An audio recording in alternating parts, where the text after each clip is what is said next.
बच्चों, आज हम लोग बात करेंगे इतिहास के कुछ उन पहलुओं पर जिनकी अहमियत लगभग हर एग्जाम में रहती है।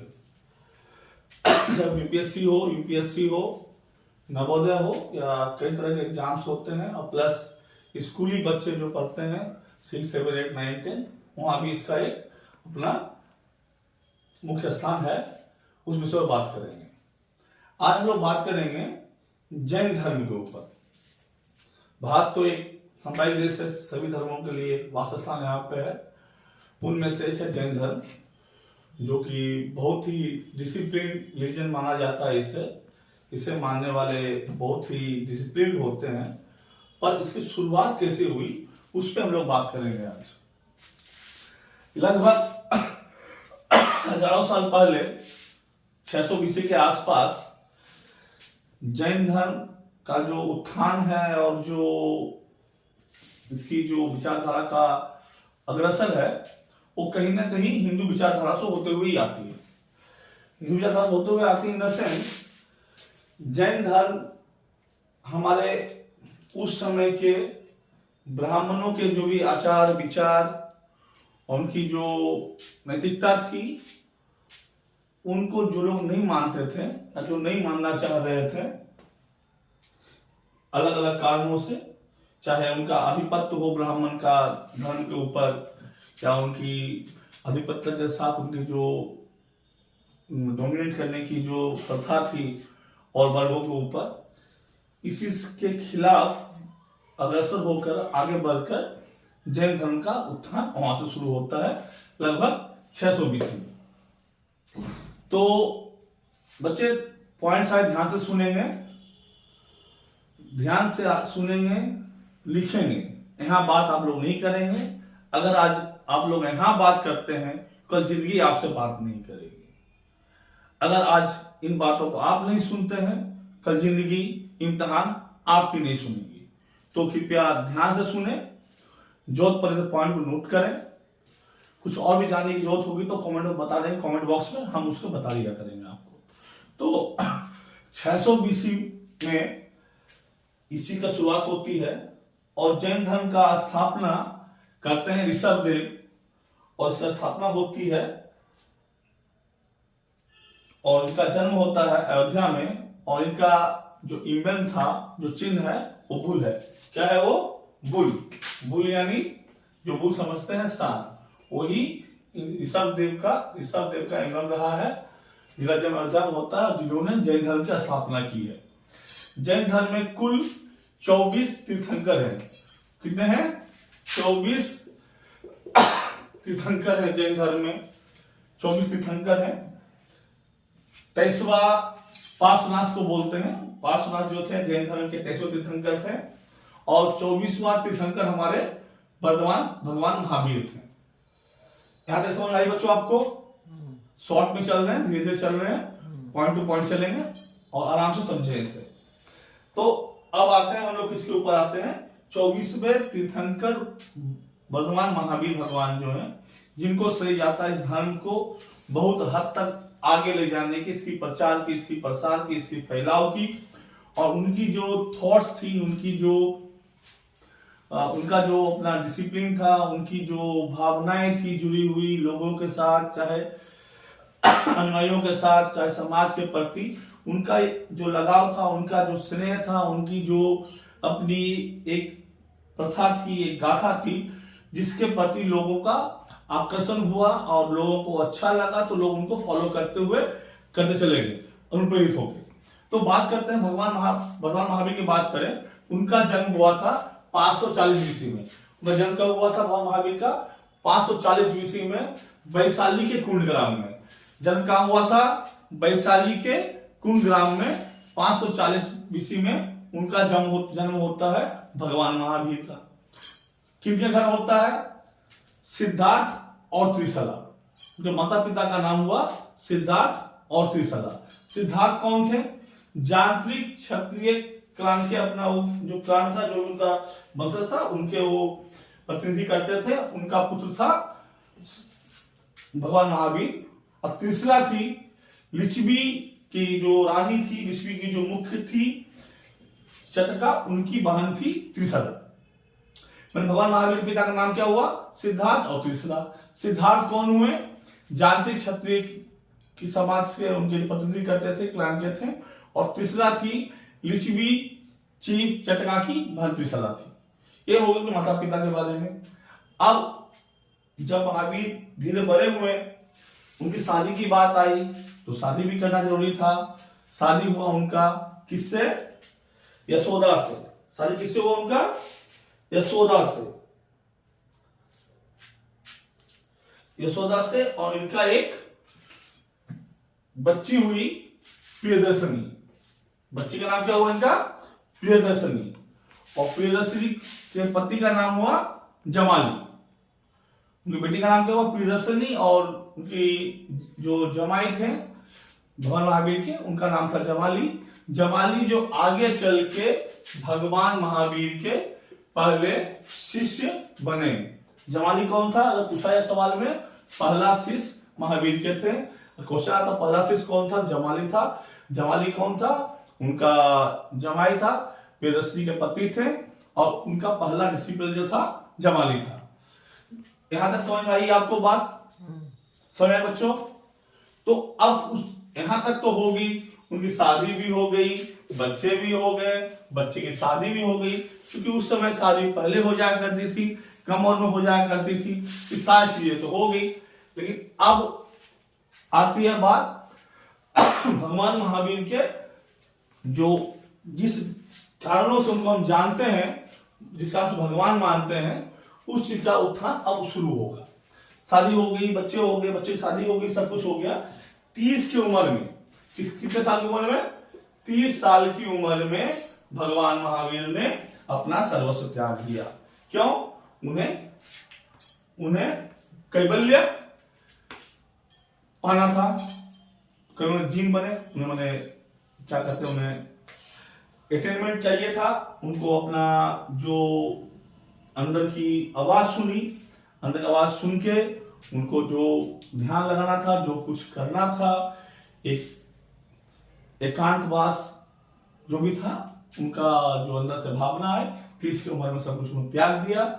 और 42 के उम्र में जिमिका ग्राम में उन्हें अपनी अटेनमेंट मिली। क्या मिली उन्हें? अपनी अटेनमेंट मिली। और 72 के उम्र में 72 के at the age of 22 468 BC में उनका निधन हो जाता है। क्या हो जाता है? उनका निधन हो जाता है। कब होता है निधन? 468 BC में। याद रखें, 72 साल की उम्र में 468 BC में उनका निधन होता है। 540 में जन्म होता है। 30 की उम्र में घर त्यागते हैं। 42 की उम्र में उनको अटेनमेंट मिलता है, अंतर ज्ञान मिलता है। अंतर ज्ञान 468 BC में उनका देहांत हो जाता है। यहां तक बात होगी जैन धर्म के भगवान महावीर के जीवन के छोटे से पक्ष के। लेकिन इसके बाद आते हैं, इसके बाद बच्चों थोड़ा सा ध्यान देंगे हम लोग थोड़ा सा कि जैन धर्म पढ़ाई, जैन धर्म की जो थॉट है वो क्या है। थोड़ा सा रुके आप, क्योंकि जैन धर्म इनकी जो उनका जो अपने अंदर जो ज्ञान मिला, उन्हें जो कुछ अंदर ध्यान से पाया, जिस चीज को उन्हें फैलाने की कोशिश की, वो जैन धर्म आखिर है क्या, उसमें ऐसी क्या चीजें हैं जो लोगों को अच्छी लगी और ये आगे बढ़ा।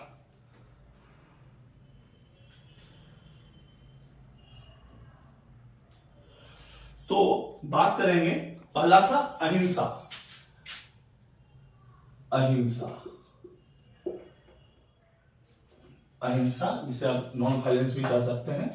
Non violence, non violence, non violence मतलब जो जैन धर्म के अनुयायी होते हैं, जो मानने वाले होते हैं, अगर आपने देखा होगा अगर उन्हें गौर से कभी, तो उन सभी के जिस मास्क की बात हम लोग आज कोरोना के टाइम में कर रहे थे, जो मास्क पहनने की कोशिश कर रहे थे, वो मास्क जैन मुनि लोग सालों से पहनते हुए आ रहे हैं। इसलिए पहना जाता है कि गलती से भी किसी तुच्छ प्राणी, जीव, छोटे से मच्छर हो, मक्खी हो, किसी का हमारे मुंह में जाना या उनका निधन होना, या प्रिय माना जाता है, इसे हमारे अपने जैन धर्म के खिलाफ माना जाता है। इसलिए पहला उनका जो डॉक्ट्राइन ऑफ जैनिज्म है, 5 डॉक्ट्राइन, कितने टाइप डॉक्ट्राइन है उनके? 5 डॉक्ट्राइन से। कितने डॉक्ट्राइन है उनके? 5 डॉक्ट्राइन है। उसमें से पहला है नॉन वायलेंस, जिसके लिए उन्होंने देखा होगा आप लोगों ने, उपाय करते हैं और कोशिश करते हैं अपने होश में किसी प्राणी का वो नाश ना करें, किसी प्राणी का उनसे उनका अहित ना हो। दूसरा डॉक्ट्राइन मानते हैं do not steel, do not steel. दूसरा क्या आता है? Do not steel.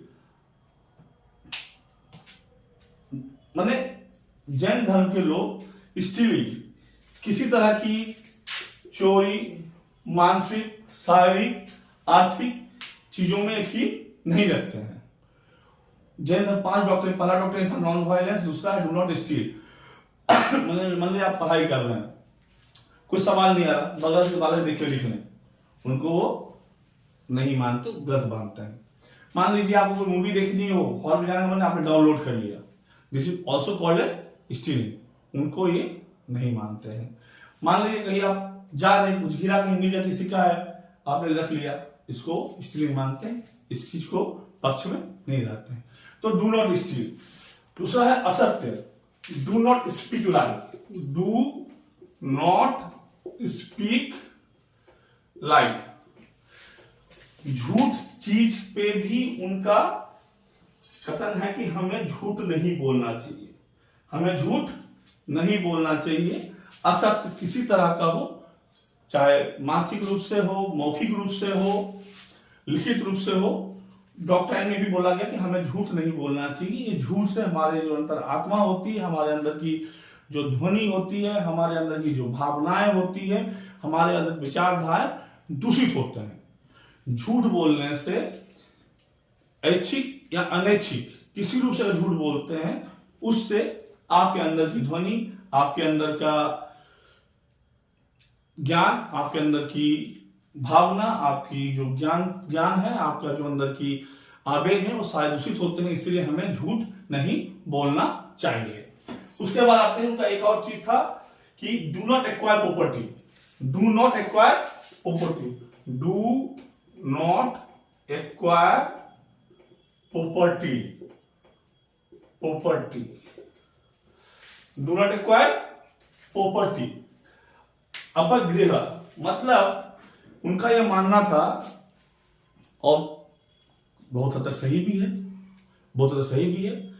आप देखे होंगे जितनी संपत्तियां उतनी विपत्तियां, जितनी संपत्तियां उतनी विपत्तियां। अगर आप अपने ध्यान को शांत सुगम रखना चाहेंगे तो इन चीजों से आपको परे रहना होगा। अगर आप सिंपल सी बात है, आज के जमाने में आपका मोबाइल खो जाए तो इतना परेशान हो जाए जितना बच्चा खोने से ना हो। सही बोल रहे हैं? अगर मोबाइल खो जाए, बच्चा खोने से ज्यादा परेशानी मोबाइल से हो जाएगी, दुनिया आपका उसी में समाया हुआ है।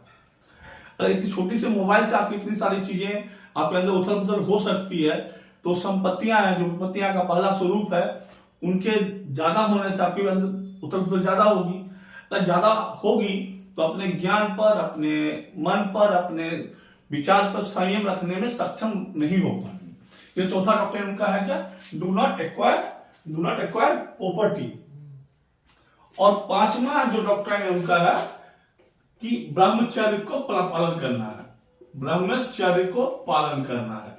ब्रह्मचर्य इन द सेंस, ब्रह्मचर्य का ये मतलब नहीं कि संसार से अलग हो जाए। ब्रह्मचर्य इन द सेंस मानसिक रूप से, शारीरिक रूप से, मौखिक रूप से ब्रह्मचर्य का पालन करने को पांचवा डॉक्ट्रिन माना गया है, पांचवा डॉक्ट्रिन माना गया है, जो कि 5 डॉक्ट्रिन हैं। 5 डॉक्ट्रिन में से मैंने क्या क्या देखा हम लोगों ने?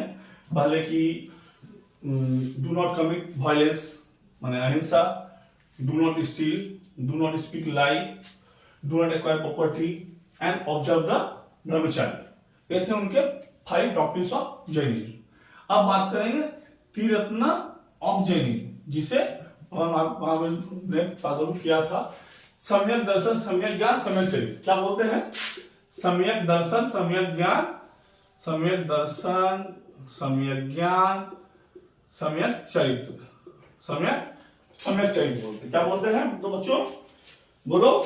सम्यक ज्ञान, सम्यक चरित्र, सम्यक दर्शन। Right knowledge, right faith, right conduct. मतलब राइट नॉलेज, क्या बोलते हैं? राइट नॉलेज, राइट फेथ, और क्या बोलते हैं बच्चों? बताओ, तुम बताओ क्या बोलते हैं? बोलो बोलो। Right faith, right conduct, right conduct, right conduct. इन तीनों चीजों को कहा जाता है जैन धर्म के 3 पिलर्स। 5 डॉक्ट्रिन के बाद यह 3 तीर्थ ऑफ जैनिज्म। सम्यक दर्शन, सम्यक ज्ञान, सम्यक चरित्र। मतलब हमें अपने आप को इस तरह तैयार कर लेना चाहिए, अपने आप को इस तरह बना लेना चाहिए जिससे हमारा जो ज्ञान हो, ज्ञान में सही मार्ग हमें अपने आप दिखाई दे। अगर आपका ज्ञान सही है, आपके अगर विवेक सही है, तो आप जब डिसीजन लेंगे तो आपको भटकना नहीं पड़ेगा। इसलिए उनका पहला चीज है कि right knowledge, right faith. Right faith मतलब क्या? हमें जिन चीजों विश्वास करना चाहिए वो चीज सही होना चाहिए, ना कि आडंबर होना चाहिए, ना कि दिखावा होना चाहिए, ना कि ढकोसला होना चाहिए। हम जिस चीज को माने, जिस चीज को जाने, जिस चीज को पहचाने, वो अपने आप में इस योग्य हो, वो जो हमारी जो विश्वास है उस पे वो चरितार्थ बैठता हो। राइट कंडक्ट मतलब हमारे जो कर्म होंगे, हमारे जो काम है, हमारी जो क्रियाएं होंगी, वो हमेशा किसी के अहित में नहीं होना चाहिए। जब भी कुछ करे, हमारा जो भी कर्म, हमारा जो भी कंडक्ट हो, राइट कंडक्ट, वो किसी ना किसी के हित में हो, और हमें इसके साथ ही आगे बढ़ते रहना चाहिए जीवन में अलग अलग जगहों पर। बच्चों, फिर जैन के दूसरे पार्ट में हम लोग फिर बात करेंगे, फिर मिलेंगे जैन धर्म के ऊपर में, फिर बुद्धिज्म में भी जाएंगे, धीरे धीरे बाकी चीज भी पढ़ाई करेंगे। तो यहाँ पे अगर आपको कुछ और जानकारी हो या कुछ जानना चाहते हो, कृपया कमेंट बॉक्स में हमें बताएं, और हम वीडियो को आगे करेंगे सेकंड पार्ट में।